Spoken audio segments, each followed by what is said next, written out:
자, 인사드리겠습니다. 안녕하세요. 예, 반갑습니다. 오늘은 이제 2008년도 이제 이 전기기사 3회 전기설비 기술기준 해설해 보도록 하겠습니다.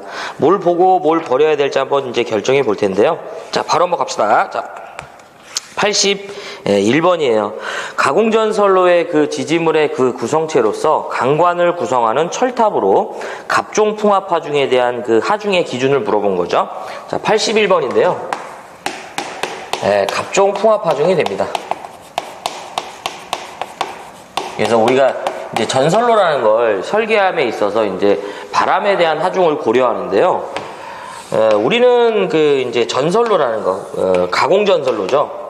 가공전선로라는 거는 이제 첫 번째가 이제 지지물이 있고요. 여기에다가 저희가 완금이라는 걸 부착하고 애자를 장치한 다음에 전선을 이렇게 가선하죠. 요 자체를 우리는 가공전선로라고 하는 거예요.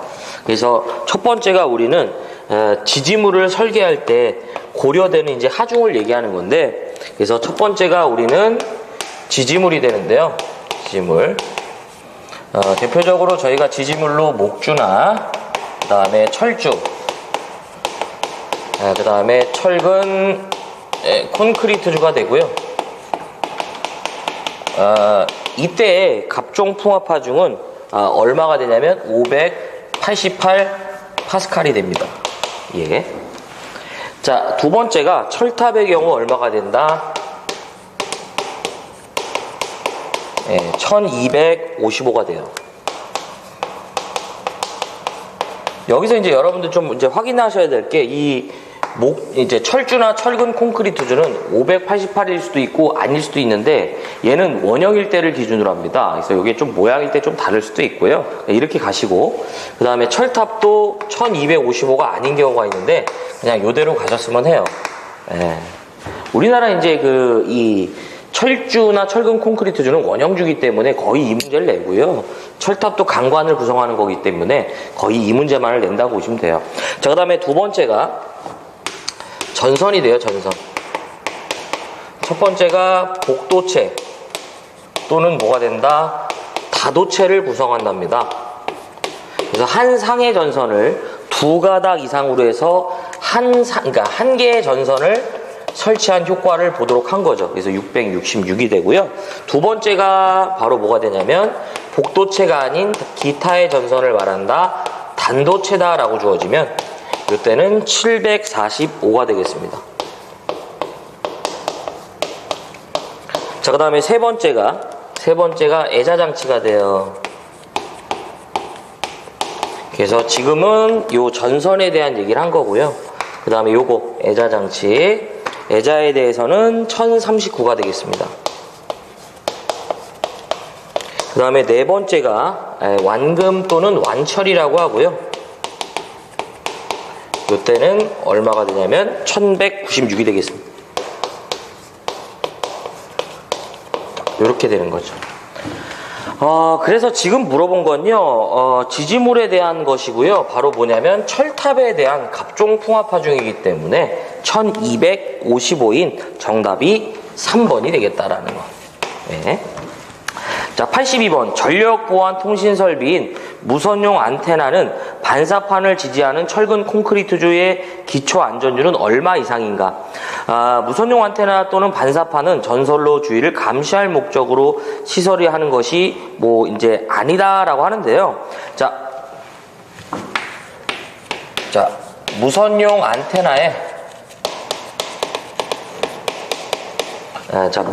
안테나의 이제 시설 기준을 말합니다.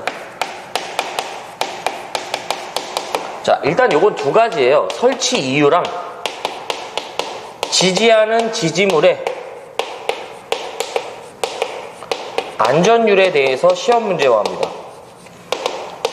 그럼 여기서 말하는 무선용 안테나는 뭐냐면 말 그대로 이제 그 고장을 감시하기 위한 감시 카메라의 역할을 한다고 보시면 돼요.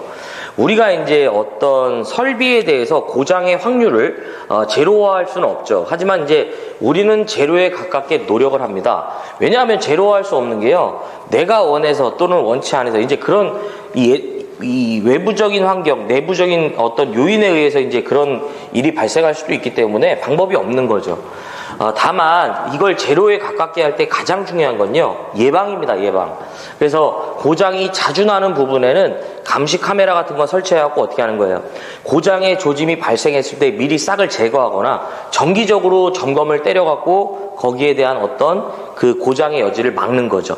자, 그래서 설치 이유는 전선로의 주위를 감시코자 하는 거고요.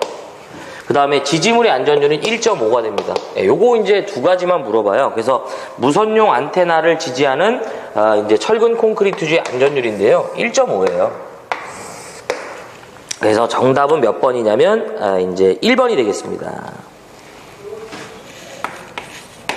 자, 그 다음 83번 과전류 차단기로 시설하는 퓨즈 중 고압전로에 사용하는 비포장 퓨즈는 전격의 1.25배 견디고요. 2배의 전류로 몇 분 안에 용단되는가. 자, 83번인데요. 고압용 퓨즈가 되겠습니다. 자, 고압용 퓨즈. 요건 제가 좀 표로 정리해 볼게요. 종류가 있고요. 자, 종류. 그 다음에 전격의 전류로, 그 다음에 얘는 2배의 전류로, 자, 이렇게 해볼까요? 자, 이 고압용 퓨즈는 첫 번째가 비포장 타입이 있고, 그 다음에 포장 타입이 있다고 보시면 돼요. 그래서 퓨즈의 내부의 심선이 외부로 공기 중으로 노출되면 비포장, 그러지 아니하면 포장이라고 보시면 돼요. 그래서 비포장 퓨즈는 전격 전류의 1.25배 견디고요. 2배의 전류로 2분 이내에 용단되어야만 돼요. 자, 반면 포장 퓨즈는 전격 전류의 1.3배 견디고요. 2배의 전류로 120분 이내에 용단돼야 됩니다. 그래서 완성을 해보면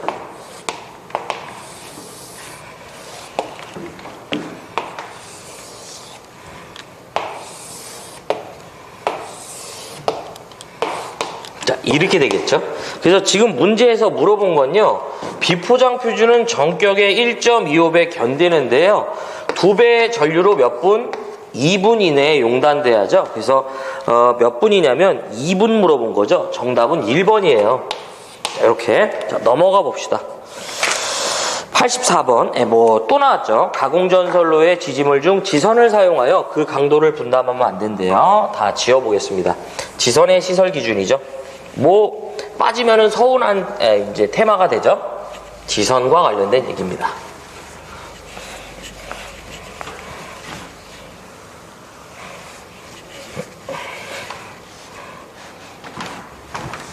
자, 84번은요 지선의 시설입니다.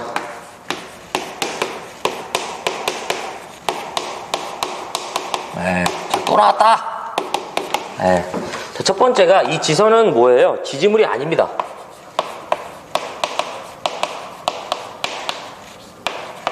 자, 그 다음에 철탑이라는 지지물은 지선을 사용해서 그 강도를 분담하지 않죠. 그래서 지금 이 문제는 지선을 사용해서 그 강도를 분담해서는 안 되는 지지물이에요. 바로 뭐가 된다? 철탑이 되겠고요. 정답은 1번입니다. 자, 여기서 나올 수 있는 나머지 부분을 다시 한번 또 정리해 보면요. 첫 번째가 안전율은, 우리 지선의 안전율은 얼마가 된다? 2.5 이상이 됩니다. 두 번째가요, 허용, 최저, 인장, 하중의 경우 4.3mm 돼요.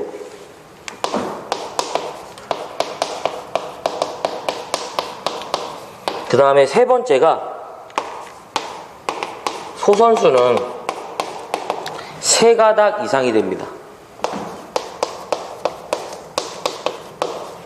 그 다음에 네 번째가요, 이 소선의 지름은 2.6mm가 돼요.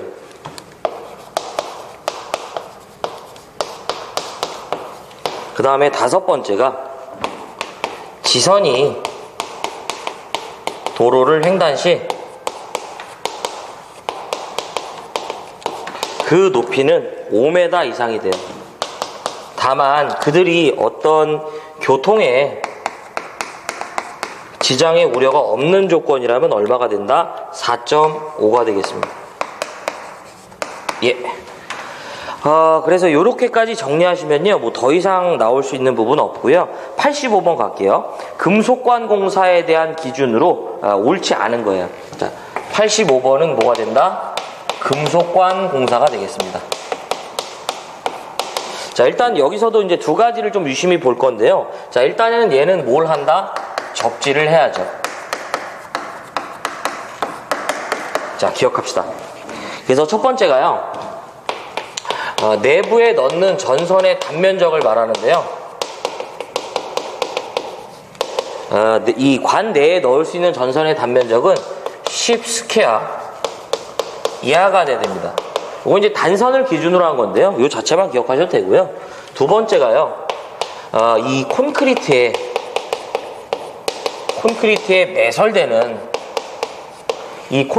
매설되는 금속관의 두께예요. 바로 얼마가 된다? 1.2mm가 되겠습니다. 콘크리트에 매설되는 금속관의 두께는 1.2mm가 되고요. 요렇게 이제 정리해 주시면 되겠습니다. 자, 그럼 갑시다. 자, 옳지 않은 거예요. 1번, 저하복내 배선으로 사용하는 전선으로 5개용 비닐 절연 전선을 사용하였다. 그렇지 않죠. 예, 벌써 1번이 틀렸는데 우리는 옥내 배선에서는 5개용 전선을 사용할 수 없습니다. 자, 2번, 저하복내 배선에는 금속관 안에는 전선의 접속점이 없도록 한다. 맞는 얘기죠. 우리는 이런 식으로 관이 있고 저희는 박스가 있다, 이런 얘기예요. 그렇죠? 이런 식으로 관이 있고 박스가 있는데 전선을 접속할 때는 반드시 어떻게 한다? 박스 내에서 전선을 접속해서 이렇게 가져야 돼요. 왜냐하면 여기서 박스를 열고 여기서 점검할 거니까. 하지만 여기서 전선을 접속해서 이렇게 가게 되면 접속된 길을 알 길이 없죠. 그러다 보니까 우리는 절대 이렇게 하면 안 된다라는 얘기고요. 네, 자, 그 다음에 3번, 콘크리트에 매입되는 금속관의 두께는 바로 뭐가 된다? 1.2가 되죠. 요거 물어본 거예요. 맞는 얘기예요. 네. 그 다음에 4번, 옥내 배선의 사용 전압이 400V인 관에 접지했다. 그렇습니다. 접지를 해야죠. 네. 자, 그래서 85번은 1번이고요. 자, 86번. 일반적으로 저하복내 간선에서 분기하여 전기 사용 기계이고 이르는 저하복내 전로의 그 저하복내 간선과 분기점에서 길이가 몇 메타 이하인 곳에 과전류 차단기를 설치하는가. 그래서 86번은 분기 회로를 보호하는 보호장치라고 한번 해보겠습니다. 저는 밑에 아래 이제 해설에 그림을 보고 이제 해설을 해드릴 거고요. 우리는 1번 이 위에 이제 그림이 두 가지가 있는데 아래 그림을 기준으로 볼 거고 위 그림은 이제 그냥 안 보셔도 돼. 이 조건이 원래는 이 밑에 보면 단락의 위험성이 최소로 되는 경우다 이렇게 되어 있는데 이 조건이 사실은 예전에는 없었어요. 근데 요번에 이제 붙은 조건인데 어쨌든 요 조건이 이제 여러분들 붙으실 거야. 자, 그러면 저는 이제 그림이 주어지면서 물어볼 수도 있다라고 이제 생각하기 때문에요.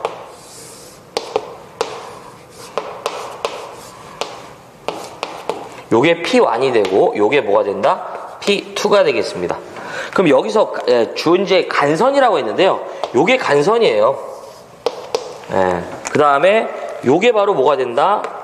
분기선이 되는 거죠. 그러면 이 분기 회로를 보호하는 이 P2의 위치는 자, 여기가 O점이고 여기가 B점이다 이거예요. 이 분기점으로부터 몇 메타 이내에 설치가 되어야만 하냐 이거죠. 바로 뭐가 된다? 3m가 되겠습니다. 그래서 86번의 정답은 몇 번이냐면 4번이고요. 문제에서 여러분들이 혹시나 이 그림이 주어지고 이 거리를 물어봐도 3m니까 그냥 분기 회로를 보호하는 그 분기 보호 장치는 분기점으로부터 몇 메타? 3m 이내에 둔다라는 걸 좀 기억합시다. 자, 요거는 이제 어쨌든 기억을 하셔야 돼요. 자, 그다음에 그림도 이제 나오면 쫄지 말자고요. 자, 87번. 최대 사용 전압이 440V인 전동기의 절연 내력 시험 전압은 얼마인가? 자, 이거 좀 지어보자. 절연 내력 시험 전압이 되고요.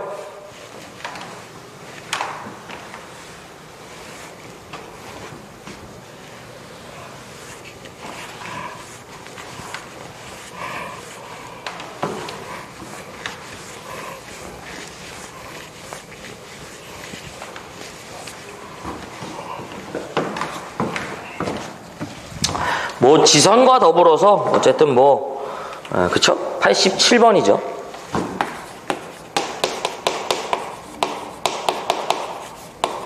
절연 내력 시험 전압이 되겠습니다.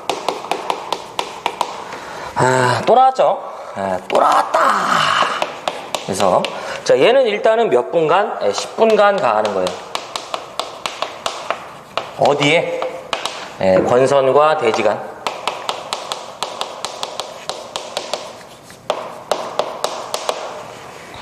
자, 이거 어떻게 하는 거예요? 비, 그 다음에 접, 그 다음에 다, 그 다음에 직으로 보는 거죠. 비접다직.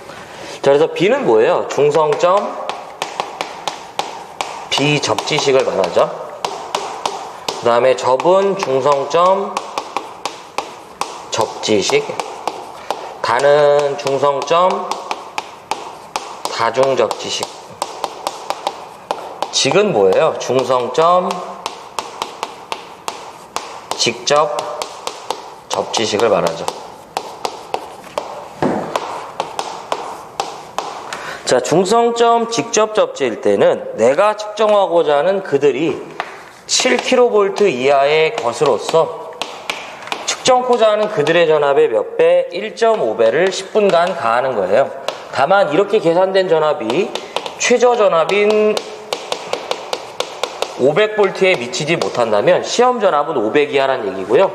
자, 7kV를 초과하는 그러한 대상물은 측정코자 하는 그들의 전압에다가 몇 배? 1.25배가 되겠습니다. 역시 그들의 전압이 최저 전압인 1500V에 미치지 못한다면 1500이 되고요. 중성점 접지식인데 그들의 전압에 연속해서 몇 배? 1.1배가 되고요. 자, 최저 전압이 얼마가 된다? 75000이 되겠습니다. 네. 자, 다중접지는 그들의 전압의 0.92배. 뭐 없어요. 자, 그 다음 직접접지인데 전압의 범위를 기억해야 됩니다. 170kV 이하가 되면 그 전압의 0.72배가 되고요. 뭐 없고. 그 다음에 170kV를 초과하게 되면 그것의 0.64배가 됩니다. 뭐 없어요. 네. 자, 그 다음에 마지막 연료전지나 해양전지와 관련돼서 절연 내력을 시험코자 할 때 직류는 몇 배? 1.5배. 교류는 1배가 돼요.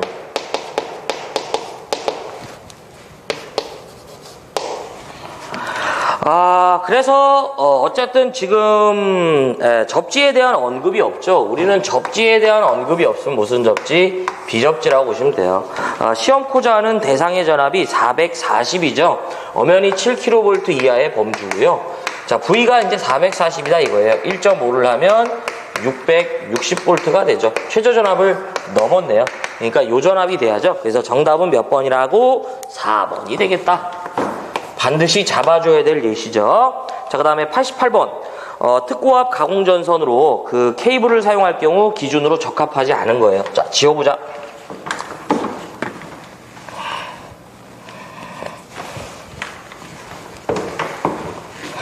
자, 우리가 이제 가공 케이블의 시설 기준이고요. 이것도 이제 정리해드리는 것만 좀 기억하시기 바랍니다.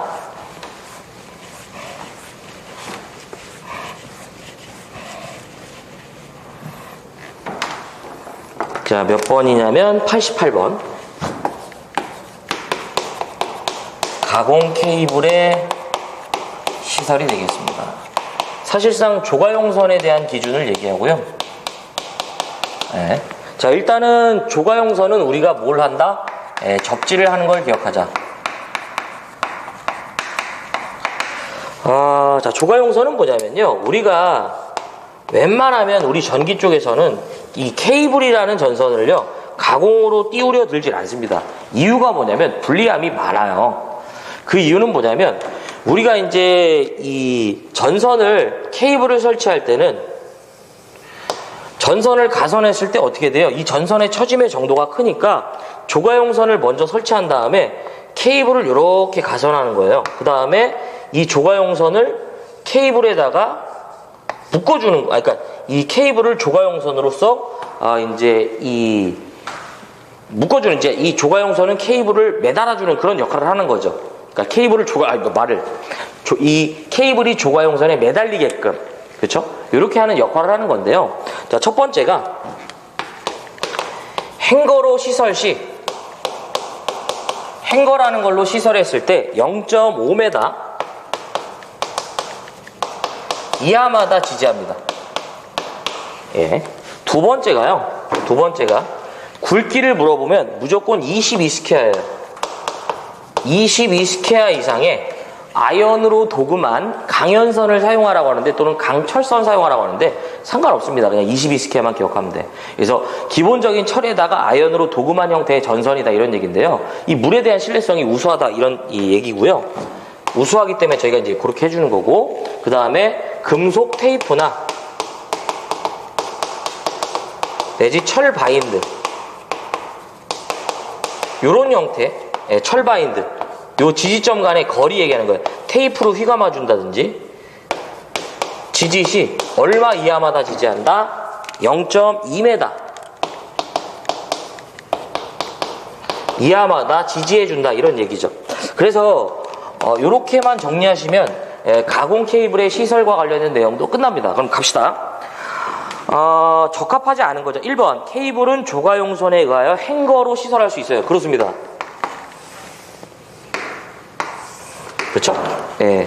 2번, 케이블은 조가용선에 접촉시키고 그 위에 쉽게 부식되지 아니하는 금속 테이프 등을 20cm 이하마다, 그렇죠?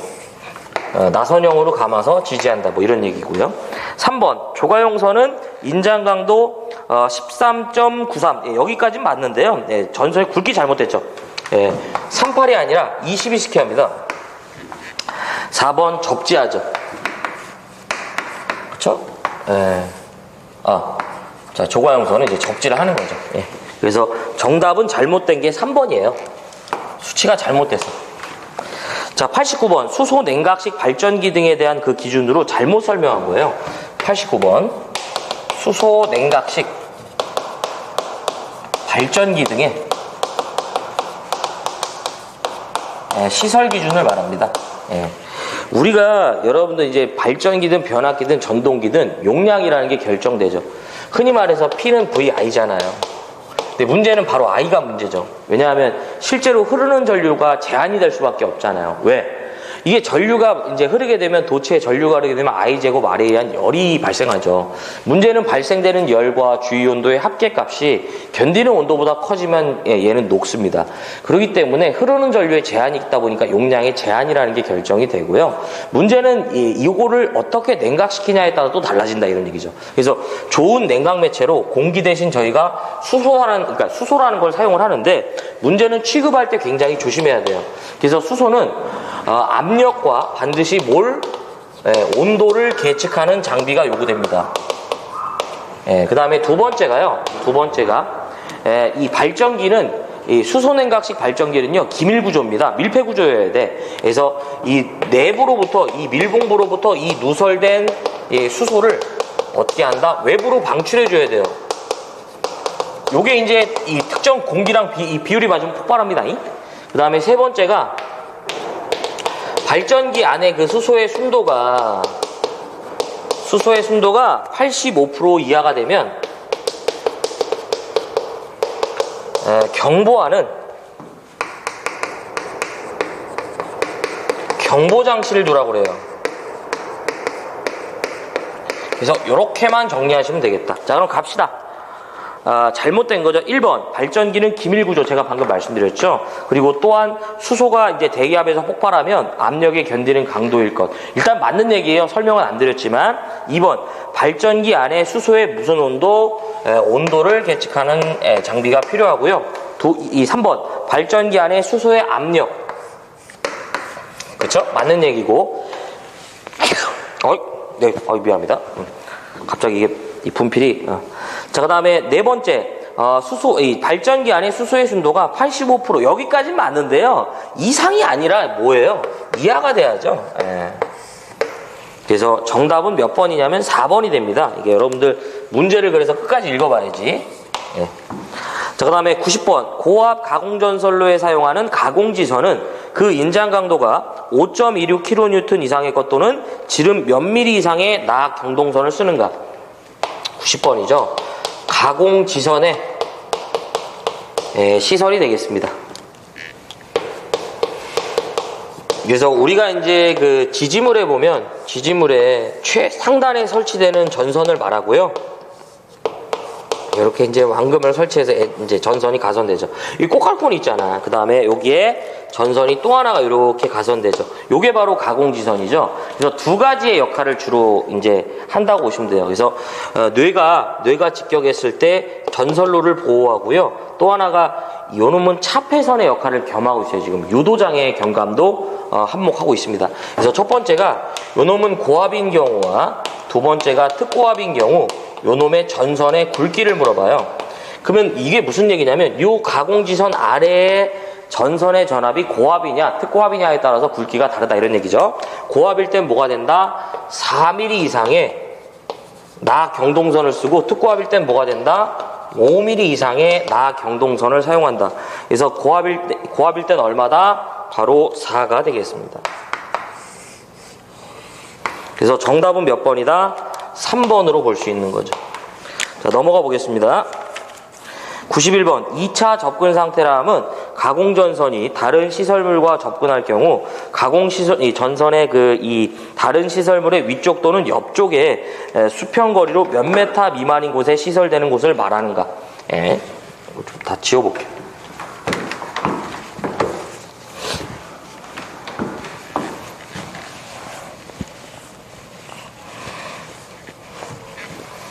자, 이건 이제 2차 접근 상태를 말하죠. 예.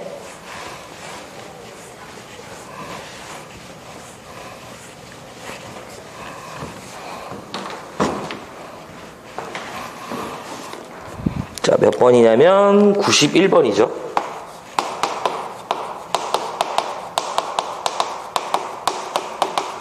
이 차 접근 상태를 말하는데 몇 메타 지역 이제 미만인 지역이냐면 바로 3m 미만인 지역을 말하죠. 그래서 우리가 이러한 전력 시설물이 있고요.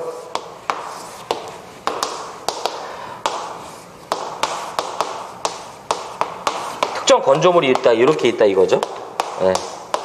그러니까 요것과 요 사이에 이제 이격거리를 얘기하는 거예요. 그래서 가장 근접한 이 전력선과 요놈과의 그 이격거리가 3m 미만이라면 2차 접근 상태가로 이제 시설되어 있다라고 보시면 돼요. 그래서 정답은 몇 번이냐면 4번이에요. 이건 뭐 더 이상 나올 수 있는 문제가 없고요. 접근 상태는 하나의 접근 상태가 더 있고요. 또 하나는 뭐냐면 3m 이상인 지역으로서 이 전선이 어떤 이 시기든 반대편 애자에 의해서 또 지지가 되겠죠. 그래서 3m 이상으로서 여기서 사고 나든 여기서 사고 나든 여기서 사고 나든 이것과 닿을 우려가 있다. 이러한 경우에는 바로 뭐가 된다? 이제 1차 접근 상태로 되어 있다. 이렇게 보는 거예요. 자, 그 다음에 92번. 지중전선로의 그 전선으로 가장 알맞은 것인데, 92번은 사실은 뭐 제가 뭐 더 이 매설 방법까지는 하지는 않겠습니다. 그래서 지중전선로에 우리가 사용되는 전선은 뭐예요? 케이블을 사용하죠. 이게 정말 이런 거 틀리면 안 되지. 그래서 우리가 지중전선로에서 케이블만을 사용하는 이유는 사실 지중전선로는 가공 대비 좋은 점도 많지만 분명히 이제 단점도 많은 거죠. 대신 이제 그 치명적인 단점이요. 뭐 공사 비용, 공사 기간도 길어지는 것도 그러거니와 고장이 발생했을 때 이 고장점 이 찾기가 가공보다는 아무래도 어렵죠. 왜냐하면 유관상 식별이 안 되기 때문이고요. 대표적으로 이제 또 대부분의 사고가 이게 이 지중해 사고는 순간적인 사고랑 영구적인 사고로 구분한 건데요. 대표적으로 이제 지중전선로는 대부분 영구적 사고예요. 다만 이제 반대로 가공은 순간적인 사고들이 많아요. 뇌나 바람 이런 것들 있죠. 그래서 근데 지중은 거의 대부분의 사고가 이 포크레인이 이제 그 안에 굴착되어 있는 것을 모르고 굴착하다가 이제 매설대인 줄 모르고 굴착하다 사고가 많이 나죠. 그러다 보니까 사고의 위험성이 가장 적은 뭐예요? 케이블을 이제 저희가 사용을 해주는 거죠. 네. 그래서 92번의 정답은 몇 번이냐면 이제 3번이죠. 네. 자, 그 다음에 93번 보자. 시가지의 도로를 횡단하여 저압 가공전선을 시설할 경우 지표상 높이죠. 자, 이건 이제 제가 이제 이 부분을 다 써야 되니까 좀 지워보겠습니다.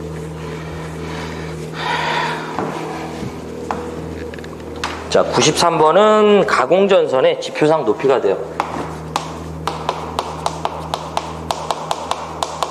자, 가공전선의 지표상 높이가 된다. 자, 이건 조건으로 볼까요? 조건. 자, 저고압. 그 다음에 특고압. 자, 시가지 외를 말하고요. 그 다음 뭘 말한다? 특고압. 시가지를 말한다 보시면 되겠습니다. 자, 조건은 이제 도초행이죠. 첫 번째가 도로를 횡단, 두 번째가 철도를 횡단, 세 번째가 횡단보도교를 횡단, 네 번째가 기타를 말해요. 기타. 위 사망을 제외한 나머지다라는 얘기예요. 자, 어떤 식이든 가공전선이 도로를 횡단하면 무조건 6m입니다. 네. 자, 철도를 횡단하면 무조건 똑같이 뭐가 된다? 6.5m가 돼요. 자, 근데 이제 철도를 횡단하는 건 뭐예요? 레일을 기준으로 하는 경우를 말하고요. 횡단보도교를 횡단할 때는 기본적으로 3.5m 이상 높이에 설치하는 건데, 단 전선이 절연전선 내지 케이블이라면 3m가 돼요. 예, 뭐 없죠? 자, 다음 기타인데, 기타의 경우 저고압에서는 지표상 뭐가 된다? 5m 이상 높이에 설치하고요. 다만 어떤 위치 자체가 교통의 지장에 우려가 없으면서 절연전선 내지 케이블이다 라는 조건이 주어지면 4m가 돼요. 네. 자, 그 다음에 특고압 시가지 외로 봅시다. 기본적으로 35kV 이하가 되면 5m 이상 높이에 설치해 주고요. 이들의 전압이 160kV 이하가 되면 6m예요. 다만 조건이 누구라고 주어졌을 때 산지라는 조건이 들어오면 5m다라고 말씀드렸죠. 그 다음에 160kV를 초과하는 경우에 대해서만 단수 잡아서 접근해 주시면 돼요. 산지면 5로 출발하고 아니면 6이에요. 단수 곱하기 어떻게 한다? 0.12m. 예. 자, 특고압 시가지인데요. 기본적으로 35kV 이하가 되면 10m 이상이 돼요. 다만 누구일 때 전선이 절연전선일 때 8m예요. 예. 그 다음에 35kV를 초과하는 경우에는 기본적으로 10에다가요. 8이 예시가 없어서 이렇게 하셔도 돼. 단수 곱하기 0.12m 잡으시면 돼요. 그래서 표를 완성해 보면 이러한 표가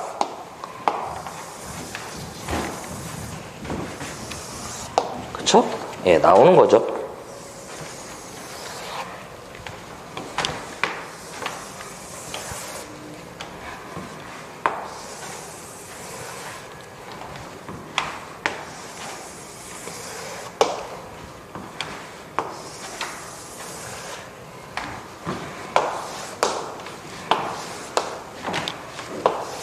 자, 이렇게 되는 거죠. 그쵸? 그래서 지금 문제에서는 뭐예요? 저압이고요. 얘는 애초에 그런 시가지 개념이 없어요. 도로를 횡단하면 뭐가 된다? 6m가 되겠습니다. 그래서 정답은 몇 번이다? 3번이 되겠네요. 이렇게 반드시 기억해야 된다.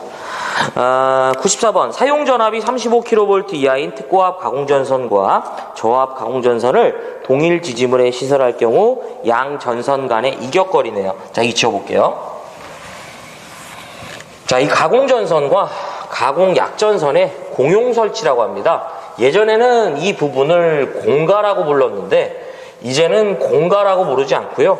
공용설치다라고 이제 불러줘요.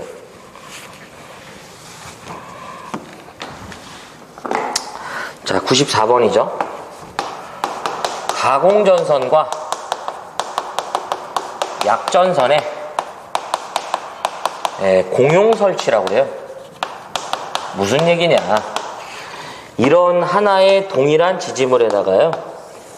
이런 하나의 동일한 지지물에다가 가공전선과 약전선을 같이 설치한 거예요. 그래서 요거를 공가라고 불렀는데, 자, 요때는 조건이 있어요. 35kV 이하에서 가능해요. 예. 목주가 가능합니다. 그 다음에 제2종 특고압 보안공사라고요. 그 다음에 50스퀘어가 됐습니다. 예, 전선의 굵기 물어보면 50스퀘어예요. 55에서 50으로 개정됐어요. 자, 여기서 하나 더 물어볼 수 있는 게 뭐냐면, 우리가 약전선과 저압 가공전선을 이제 공용 설치하는 거죠. 양 전선은 0.75m 이상 이격해야 돼요. 반면 약전선과 고압 가공전선을 이렇게 설치하면 이때는 1.5m.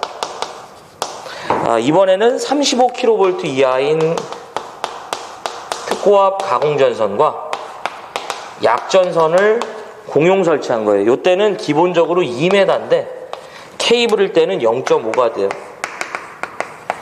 얘는 물어본 적이 있어서 얘도 케이블이 있는데 안 나오니까 안 하는 거예요. 버려.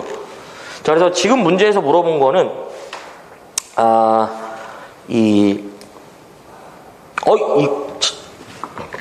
딴 거랬네 이게 지금. 자, 미안합니다. 이게 아니라 가공전선과 약전선이 아니잖아요. 지금 약전선으로 봤네 제가. 저압 가공전선의 병행 설치인데, 짱구지 됐네. 가공전선의 병행 설치죠. 큰일 날 뻔했네. 자, 가공전선의 병행 설치죠. 미안합니다. 이렇게 이제 공용 설치와는 다르게요. 요거는 이제 가공전선과 가공전선을 설치한 거예요. 저기 제가 뭐 다른 생각을 하고 있었나 봐요. 자, 일단 뭐 보겠습니다. 예, 이때도 이제 조건이 100kV 미만이 됩니다. 예. 여기서 말하는 가공전선은 전기선을 얘기하는 거예요. 약전이니. 자, 이때는 목주는 안 돼요. 예. 그 다음에 제2종 특고압 보안공사하고요. 전선의 굵기 물어보면 50스퀘어예요. 예. 요건 이제 똑같아요. 예. 55에서 50으로 개정됐어요. 자, 저압 가공전선과 고압 가공전선을 병행 설치하는 거죠. 여기서 하나 물어볼 수 있는 게 저압 가공전선의 위치도 물어봐요. 고압 가공전선의 아래에 둔다가 맞는 거예요. 자, 이때는 기본적으로 0.5m 이상을 이격시켜 줍니다. 다만 누구일 때 케이블인 경우에 0.3m가 돼요. 네. 이번에는 22,900V 가공전선과 저고압 전선을 병행 설치하는 거예요. 이때는 1m 이상을 이격시켜 주고요. 다만 누구일 때 케이블일 때만 0.5m가 되겠습니다. 자, 이번에는 35kV 이하가 돼요. 저고압이 되고요. 자, 이때는 기본적으로 1.2m 이상을 이격시켜 주고요. 케이블일 때만 0.5m가 돼요. 그 다음에 이제 35kV를 초과하고요. 100kV 미만이에요. 요때는 기본적으로 2m 이상을 이격하고요. 케이블일 때만 1m가 되겠습니다. 이렇게 제가 공용 설치 미안합니다. 자, 그래서 지금 요거죠. 네. 자, 요거랑 요거예요. 케이블이 아니라고 되어 있기 때문에 1.2예요. 네, 2번. 자, 그 다음에 95번. 점검할 수 있는 은폐 장소로서 건조한 곳에 시설하는 애자공사의 경우 의한 옥내 배선의 전압이 400V를 초과할 경우 전선과 조영제와의 전선과 안 좋았다. 조영제와의 이격거리네요. 자, 95번도 여기를 좀 지워볼게요. 좀 쓸 얘기가 있으니까. 애자공사가 되죠, 애자공사.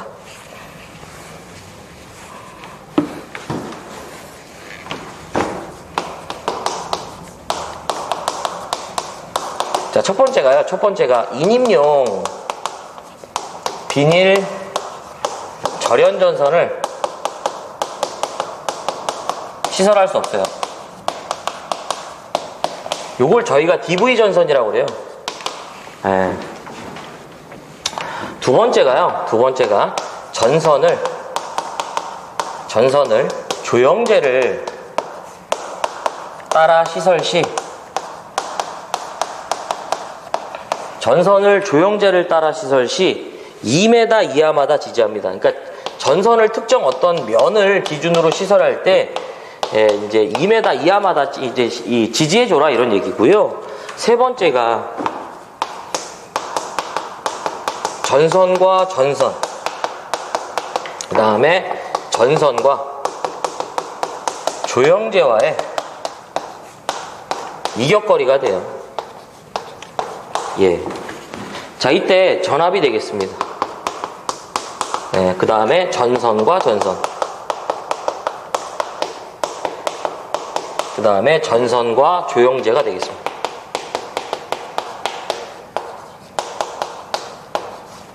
예. 자, 그러면, 우리가 이제 400V 이하의 전압을 애자를 이용해서 공사할 때 이 전선 상호 간의 간격은 몇 cm가 된다? 6cm 이상이 되겠습니다. 다만 전선과 조영제는 몇 cm? 2.5cm가 되겠고요. 자, 그 다음에 400V를 초과하는 저압이에요. 전선 상호 간격은 몇 cm다? 6cm가 되고요. 전선과 조영제는 뭐가 된다? 4.5cm가 되는데 좀 독특해요. 장소가 건조한 장소라면 4.5가 아니라 뭐가 된다? 2.5cm가 되겠습니다. 예. 자, 이 애자공사는 고압까지 가능합니다. 그렇기 때문에 시설 기준이 여기까지 존재하죠. 전선과 전선은 8cm, 전선과 조영제는 5cm가 되겠습니다. 그래서 특정 면이 있다면, 특정 이제 천정면이 있다면 애자를 이렇게 천정면에 고정해 갖고요. 이렇게 전선을 가선한 거죠. 그래서 요 지지점 간의 거리도요, 애자와 애자 사이의 거리라고 보시면 돼요. 그래서 요 간격이 얼마? 양 전선이 갈 때는 최소 6cm 이상 이격시켜주자 이거죠. 400V 이하라면. 그 다음에 조영제는 여기죠. 이 면. 애자를 대는 그 면과. 이렇게 얘기하는 거예요. 그래서 표를 한번 완성해보자 이거죠. 자, 이러한 표가 나오네요.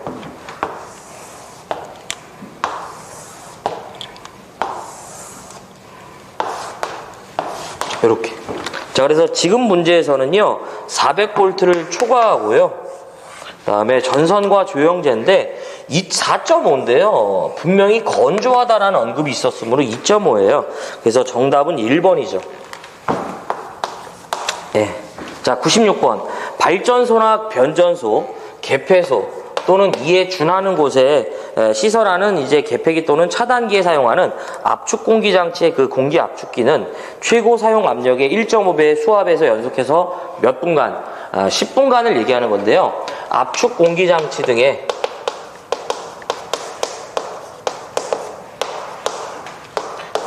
시설 기준을 말하죠. 그래서 대표적으로 우리가 공기 차단기 ABB를 취급한다는 얘기인데, 첫 번째가 시험 압력에 대해서 물어봐요.